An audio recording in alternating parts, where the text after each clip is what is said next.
کہ بائبل مقدس میں تقریباً 7 ایسے مقامات ہیں جہاں پر لوگوں کو بیٹا کہا گیا ہے۔ اگر آپ مقدس لوکا کی انجیل کے 3 باب کی 38ویں آیت میں دیکھیں تو جب جینیالوجی چلتی ہے اور آخر میں آدم کی آتی ہے اور لکھا ہے اور وہ خدا کا، اور یہاں پر خدا کا بیٹا آدم کو کہا گیا ہے کیونکہ آدم جو کریٹر ہے، خدا نے آدم کو بنایا ہے، سو اس وجہ سے آدم اور خدا کا رشتہ بھی باپ اور بیٹے کا بائبل مقدس میں بیان کیا گیا ہے، کیونکہ باپ کریٹر ہوتا ہے، باپ پیدا کرتا ہے بچے کو۔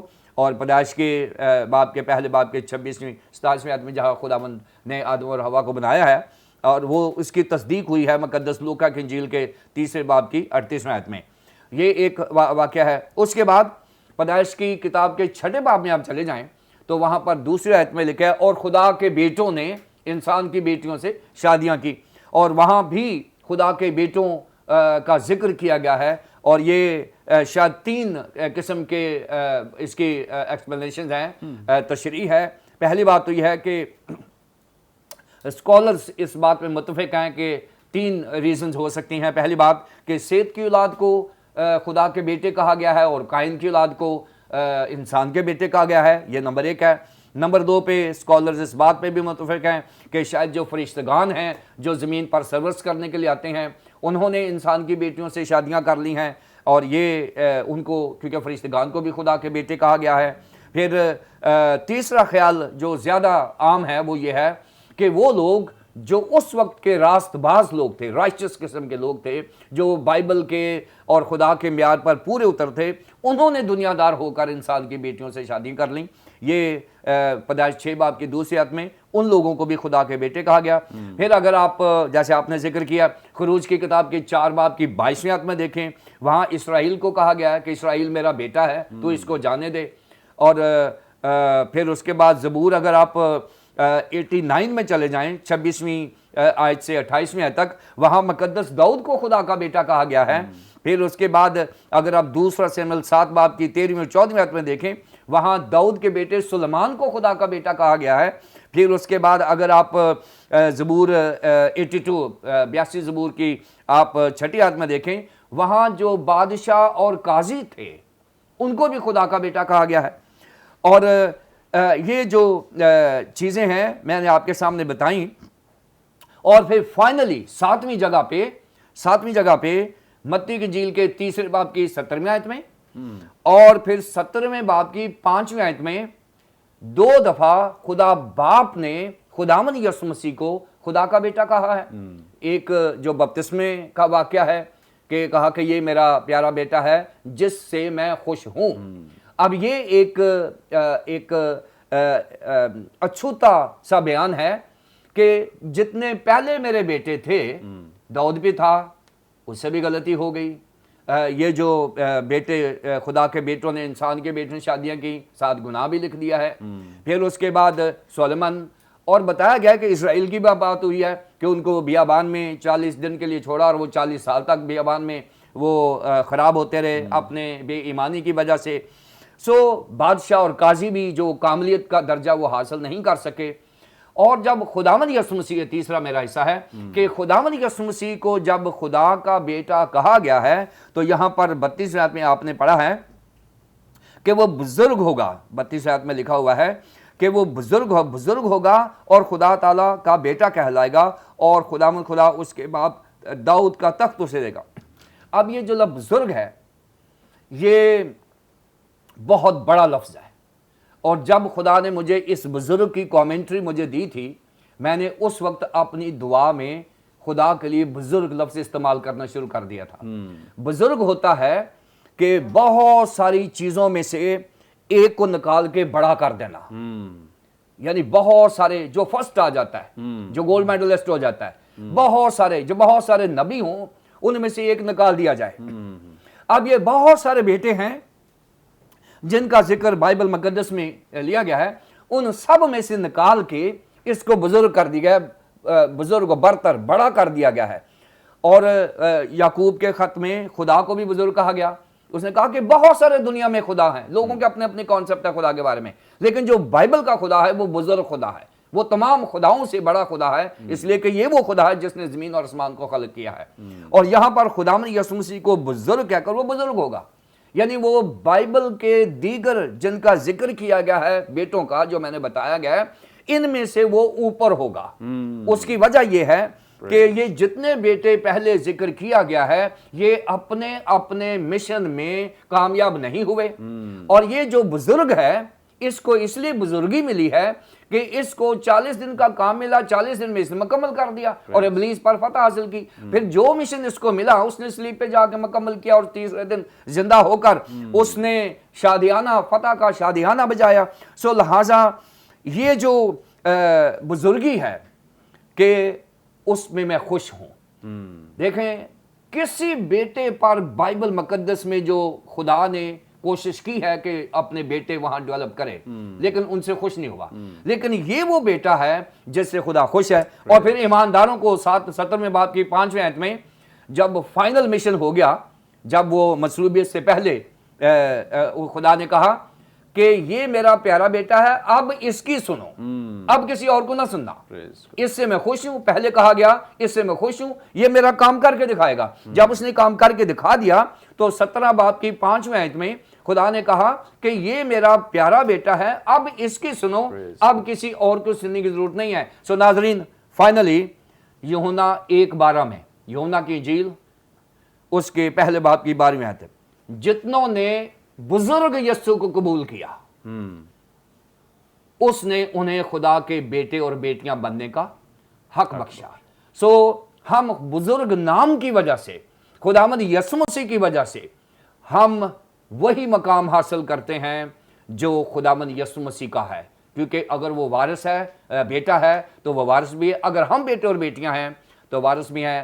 آئیے ناظرین اس سکسیشن میں چلے جائیں، اس لائن میں لگ جائیں کہ خداوند یسوع مسیح کو اپنا نجات دہندہ قبول کر کے ہم بھی بیٹے اور بیٹیاں بن جائیں، اور اگر ہم بیٹے اور بیٹیاں ہیں تو ہم اس روحانی وراثت کے مالک ہیں جو خدا نے ہمیں دی ہوئی ہے۔ Praise God, praise God, thank you so much. اور اسی بات کو مقدس پالوس رسول بھی بیان کرتے ہیں کہ جو مسیحی لوگ ہیں، ایماندار ہیں، وہ خدا کے بیٹے اور بیٹیاں بن جاتے ہیں جب وہ خداوند یسوع مسیح کو قبول کرتے ہیں۔ اور یقیناً خداوند یسوع مسیح کے تعلق سے جو بھی میں نے سوال کیا تھا، بہت سارے لوگ کہتے ہیں فرق کیا ہے، سارے بیٹے ہیں، خداوند یسوع مسیح بھی بیٹے ہیں۔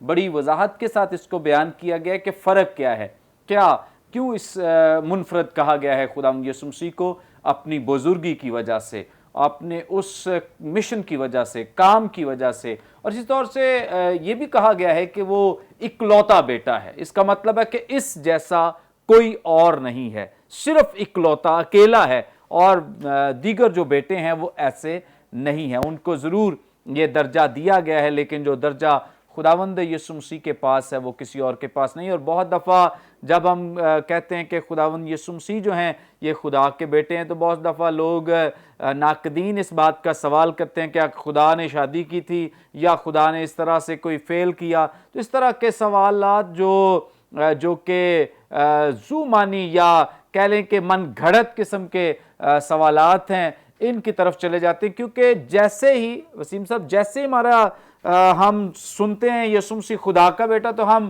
دنیوی رشتوں میں سے جوڑنا شروع کرتے ہیں، ہم روحانی بنتے ہیں، کیونکہ روحانی ہی رشتہ قائم ہوتا ہے۔ آسمان کے ساتھ ہمارا رشتہ جسمانی ہو ہی نہیں سکتا۔ لیکن مطلب چونکہ ہم جس کلچر میں رہتے ہیں ہم اس طرح سے سمجھنا شروع کر دیتے ہیں، سوچنا شروع کر دیتے ہیں، تو بہت دفعہ اس وجہ سے لوگ کنفیوز ہو جاتے ہیں۔ سو خدا را جو ببلیکل باتیں ہیں، جن کا تعلق جو ہے وہ آسمان سے جڑا ہوا ہے، وہ آسمانی سینس میں ہی سمجھنے کی کوشش کریں تاکہ آپ کو اس بات کی سمجھ آ سکے۔ آگے بڑھیں گے اور ریورنڈ طارق وارث صاحب سے بھی ہم جانیں گے، پوچھیں گے۔ 33ویں آیت میں طارق صاحب ذکر ہے، اور وہ یعقوب کے گھرانے پر اب تک بادشاہی کرے گا اور اس کی بادشاہی کا آخر نہ ہوگا۔ مقدس بزرگ یسایہ نبی نے خداوند یسوع مسیح کی بادشاہت کا ذکر کیا ہے۔ مقدس متی نے تو پوری انجیل ہی اسی مقصد کے لیے لکھ دی، خداوند یسوع مسیح کی جو بادشاہی ہے۔ اب یہاں پہ ہمیں کچھ محدود سی بادشاہی کا ذکر مل رہا ہے کہ یعقوب کے گھرانے پر اب تک بادشاہی کرے گا۔ تو یہاں پہ وضاحت فرما دیں کہ کیا خداوند یسوع مسیح کی جو بادشاہی ہے یہ صرف ایک حلقے تک محدود ہے، یا کہ یہ بادشاہی جو ہے یہ پوری دنیا پر محیط ہے؟ اس کی وضاحت فرما دیں پلیز۔ ہاں جی، یہ ایک بڑا دلچسپ سوال ہے اور پرانا سوال ہے۔ بعض اوقات غیر مسیحی لوگ بھی یہ سوال اٹھاتے ہیں، وہ لفظ بادشاہ کی جگہ لفظ نبی استعمال کرتے ہیں کہ کیا حضرت یسوع المسیح صرف قوم اسرائیل کے نبی تھے یا پوری دنیا، پورے عالم، سارے جہاں کے لیے وہ آئے؟ ابھی جب گفتگو جہاں سے ختم ہوئی اسی کو آگے بڑھائیں تو پادری وسیم اللہ کھوکھر صاحب بات کر رہے تھے یسوع المسیح کے خدا کا بیٹا ہونے کے بارے میں، اور مقدس لوکا کی انجیل کا جو پہلا باب ہے اور اس کی جس آیت کا آپ نے حوالہ دیا، آیت نمبر 33 اور اس سے پہلے کی آیت نمبر 32، وہ ہمیں بتاتی ہیں کہ یہ بیٹا جو پیدا ہوگا یہ بادشاہ ہوگا، ہی ول بی اے کنگ۔ تو اب اس کا ایک کام، اس کی ایک پہچان، ایک اختیار اور ایک مقصد یہ ہوگا کہ وہ ایک بادشاہ ہوگا۔ بادشاہ ہونے سے جو تصور یہاں جڑا ہوا ہے وہ ہے کہ پرانے عہد نامے کے مطابق آنے والے جو مسیح کی توقع تھی اس کا تصور۔ یونانی زبان میں اس کو کرسٹوس کہتے ہیں، عبرانی میں مشایا کہتے ہیں، اور یہودی جو تھیولوجی تھی اس میں یہ تھا کہ جب خدا کا مسیح آئے گا، جب مشایا یا کرسٹوس آئے گا، یعنی کہ وہ جس کو خدا نے مسح کیا ہوگا، جس کو اس نے چنا ہوگا، جسے اس نے مقرر کیا ہوگا، جب وہ آئے گا تو وہ دو کام اس میں بڑے نمایاں ہوں گے۔ ایک یہ ہے کہ ہی ول بی اے کنگ، وہ بادشاہ ہوگا، اور دوسرا ہے ہی ول بی اے سیویئر، وہ نجات دہندہ ہوگا۔ تو یہاں ہمارا اس سوال میں فوکس خداوند یسوع مسیح کے بادشاہ ہونے پر ہے۔ اب یہ جو بادشاہ ہونے کا معاملہ ہے، یہ آیات نمبر 32 اور 33 مقدس لوکا کی انجیل کے پہلے باب میں، ان کے پس منظر میں عہد عتیق کے مختلف حوالہ جات ہیں جن کا یہاں براہ راست ذکر نہیں ہے، لیکن ان بیانات کی جو الہیاتی جڑیں ہیں وہ ان حوالہ جات میں ہیں، یا جو الہیاتی بنیادیں ہیں پرانے عہد نامے میں، ان میں ایک ہے زبور 2، جس میں قوم اسرائیل کے بادشاہ کے بارے میں یہوہ خدا فرماتا ہے کہ تو میرا بیٹا ہے، آج تو مجھ سے پیدا ہوا، اور لکھا ہے کہ قوم کے بادشاہ تیرے خلاف کھڑے ہو گئے، لیکن میں نے جو ہے قوموں کی حکمرانی کے لیے تجھے مقرر کیا ہے۔ پھر دوسرا سیموئل 7ویں باب کی آیت نمبر 14 سے آنورڈ اگر آپ پڑھیں تو وہاں پر داؤد بادشاہ سے وعدہ کیا گیا ہے کہ تخت جو ہے اس کے خاندان سے کبھی جدا نہ ہوگا، اور اگر آپ دیکھیں تو آیت نمبر 32 میں لکھا ہے، آیت نمبر 33 میں یعقوب کا ذکر ہے لیکن آیت نمبر 32 میں داؤد کا ذکر ہے کہ خدا اس کے باپ داؤد کا تخت اسے دے گا۔ سو یہ تو بڑا واضح ہے کہ یہ جو لڑکا پیدا ہونے کو ہے، یہ بیٹا جو آنے کو ہے، یہ قوم اسرائیل سے خدا نے جو وعدہ کیا تھا کہ ممسوح بادشاہ آئے گا، یہ وہ ہوگا۔ اور اسی بات کو پھر مزید کھولنے کے لیے آیت نمبر 33 میں لکھا ہے کہ وہ یعقوب کے گھرانے پر، یعقوب کے گھرانے سے یہاں مراد ہے قوم اسرائیل، کیونکہ یعقوب کا نام خدا نے تبدیل کر کے اسرائیل رکھا، اور یہاں گھرانے سے مراد صرف اس کے 12 بیٹے نہیں ہیں بلکہ آگے ان کی ساری اولاد، یعنی پوری قوم اسرائیل۔ سو بڑا واضح ہے کہ خداوند یسوع مسیح ابن خدا نے قوم اسرائیل کا بادشاہ ہونا تھا۔ لیکن جس طرح سے ہمارے غیر مسیحی دوست یہ سوال پوچھتے ہیں، اس آیت کی روشنی میں لوگوں کے ذہنوں میں آج بھی آ سکتا ہے کہ کیا خداوند یسوع المسیح صرف قوم اسرائیل کا بادشاہ ہونے کے لیے بھیجے گئے یا مقرر کیے گئے؟ اس کا جواب ہے کہ آغاز قوم اسرائیل سے ہوا، مگر منزل جو ہے وہ ساری دنیا ہے۔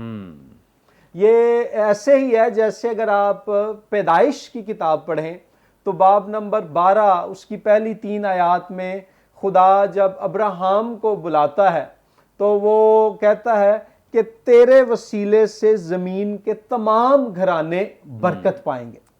اب ابراہیم سے اسحاق پیدا ہوا، اسحاق سے یعقوب پیدا ہوا، یعقوب کا نام خدا نے تبدیل کر کے اسرائیل رکھا، اسرائیل کے آگے 12 بیٹے تھے، ان کی اولاد اسرائیل کے 12 قبیلے کہلائے، اور پھر جیسے جیسے وہ اولاد بڑھتی چلی گئی وہ اجتماعی طور پر قوم اسرائیل کہلائے۔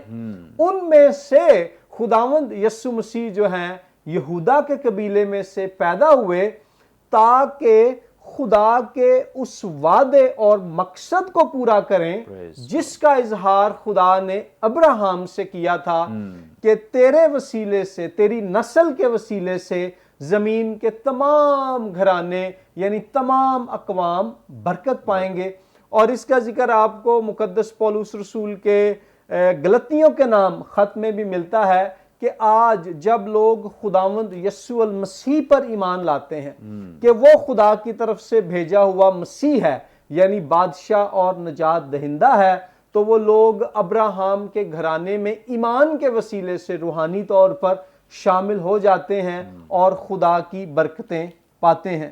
اس تعلق سے لوکا کی انجیل ہی میں سے یہ بات واضح ہے، یہ میرا آخری نقطہ ہے لوکا کی انجیل کے تعلق سے۔ مثلاً آپ دیکھیں شمعون بزرگ جو ہیں، جب خداوند یسوع مسیح پیدا ہو جاتے ہیں تو شمعون بزرگ روح القدس کی رہنمائی میں ہیکل میں یہ نبوت کرتا ہے۔ یہ لوکا 30 تا 32 آیات میں ہے، وہاں میں پورا نہیں پڑھوں گا، وہاں لکھا ہے، وہ کہتا ہے کہ میری آنکھوں نے تیری نجات دیکھ لی، یعنی یسوع مسیح کو دیکھ لیا، جو تو نے سب امتوں کے روبرو تیار کی ہے تاکہ غیر قوموں کو روشنی دینے والا نور اور تیری امت اسرائیل کا جلال بنے۔ خداوند یسوع مسیح بادشاہی کا آغاز خدا کی امت اسرائیل سے کر رہے ہیں، لیکن اس بادشاہی کا نور، اس کی روشنی، اس کی پہنچ، اس کی رسائی جو ہے وہ دنیا کی تمام اقوام تک ہوگی۔ اور لوکا اس بات کو آگے اور مزید کھولتا ہے۔ یوحنا بپتسمہ دینے والا جب اپنی خدمت شروع کرتا ہے تو لوکا 3:6 میں جو ہے اس کے بارے میں بیان کیا گیا ہے کہ وہ یسایہ 40ویں باب میں وعدے کو پورا کر رہا ہے، اور لکھا ہے وہاں کہ ہر بشر خدا کی نجات دیکھے گا، یعنی یوحنا بپتسمہ دینے والا نجات دہندہ کی راہ تیار کرنے آیا ہے، اور وہ بتا رہا ہے کہ اس کے وسیلے سے ہر بشر نجات کو دیکھے گا، یعنی یہ بادشاہ خدا کی حکمرانی کو، اس کی حاکمیت کو، اس کے مخلصی کے کام کو دنیا کی تمام اقوام میں نافذ کرے گا۔ اس کے بعد آپ یسوع المسیح کی خدمت میں دیکھیں، وہ قوم اسرائیل کی حدود میں سے نکلے اور انہوں نے دیگر اقوام میں خدا کی بادشاہی کا پیغام سنایا۔ رومی صوبے دار کے نوکر کو شفا دی، سامری لوگوں کے علاقے میں وہ داخل ہوئے، اور اس کے علاوہ کئی اور واقعات ہیں جن کا میں ذکر نہیں کروں گا، وقت محدود ہے۔ لیکن جو کلائمیکس ہے، یہاں دیکھیں لوکا پہلے باب میں لکھا ہے کہ یعقوب کے گھرانے پر بادشاہی کرے گا۔ مقدس لوکا کی انجیل کا آپ آخری باب جو باب نمبر 24 ہے، اگر اس میں آئیں، جب خداوند یسوع المسیح مصلوبیت کے تجربے میں سے اور تدفین کے عمل میں سے گزر کر تیسرے دن مردوں میں سے زندہ ہو جاتے ہیں، تو آسمان پر اٹھائے جانے سے پہلے وہ لوکا 24:47 میں کیا فرماتے ہیں؟ یہاں لکھا ہے، وہ اپنے شاگردوں سے کہتے ہیں، اور یروشلیم سے شروع کر کے سب قوموں میں توبہ اور گناہوں کی معافی کی منادی اس کے یعنی یسوع کے نام سے کی جائے گی۔ خداوند یسوع مسیح نے خدا کی بادشاہی کا آغاز قوم اسرائیل سے کیا، لیکن ان کی جو منزل اور ہدف تھا وہ دنیا کی تمام اقوام تھیں، اور اس کا ذکر پھر لوکا اعمال کی کتاب میں بھی کرتا ہے، جب اعمال کی کتاب کے پہلے باب میں لکھا ہے کہ جب روح القدس تم پر نازل ہوگا تو تم قوت پاؤ گے، اور جو ہے خداوند یسوع مسیح کے گواہ ہو گئے، اور لکھا ہے کہ یروشلیم اور یہودیہ اور سامریہ بلکہ زمین کی انتہا تک جو ہے ایمانداروں سے کہا گیا وہ یسوع کے بادشاہ ہونے کی گواہی دیں گے۔ اور ایکچولی لوکا کی انجیل اور اعمال کی کتاب، ان دونوں کے تو لکھے جانے کا مقصد ہی یہ ظاہر کرنا تھا کہ یسوع المسیح قوم اسرائیل سے آغاز کر کے دنیا کی تمام اقوام کا بادشاہ بنا ہے اور ہمیشہ ہمیشہ کے لیے رہے گا، اور وہ ایسا بادشاہ ہے جو صرف ایک بادشاہ نہیں بلکہ خاص وہ بادشاہ ہے جو بادشاہوں کا بادشاہ ہے۔ تھینک یو سو مچ۔ ناظرین، بڑی خوبصورت بابرکت باتیں اور بڑی زبردست ٹیچنگ جو آج ریورنڈ وسیم اللہ کھوکھر صاحب اور ریورنڈ طارق وارث صاحب کے وسیلے سے ہم سب نے لی ہے اور سنی ہے، یقیناً آج کا یہ پروگرام آپ سب کے لیے بڑا بابرکت رہا ہے۔ ابھی بھی اس پروگرام کے تعلق سے کوئی آپ کا سوال ہو، اسکرین پہ دیے گئے نمبرز ڈائل کریں، اپنا سوال ہم تک پہنچا سکتے ہیں۔ کوئی دعا یا درخواست ہو ضرور ہمیں دے سکتے ہیں، کوئی ٹیسٹمنی ہو ضرور ہمارے ساتھ شیئر کر سکتے ہیں۔ اسی طور سے ہمارے یہ تمام پروگرامز آپ یوٹیوب پہ واچ کر سکتے ہیں۔ یوٹیوب پہ واچ کرنے کے لیے برکت ٹی وی آفیشیل کے نام سے ہمارا چینل ہے، ضرور اس چینل کو سبسکرائب کریں، دوسروں کے ساتھ شیئر کریں تاکہ زیادہ سے زیادہ لوگ خدا کے کلام کو سیکھ سکیں۔ تھینک یو سو مچ سر، آپ نے اپنا قیمتی وقت دیا۔ Thank you. ناظرین، ہمیں اجازت دیجیے، آئندہ ایک نئے پروگرام کے ساتھ دوبارہ آپ کی خدمت میں حاضر ہوں گے۔ تب تک کے لیے اجازت دیجیے، دیکھتے رہیے برکت T V. God bless you all.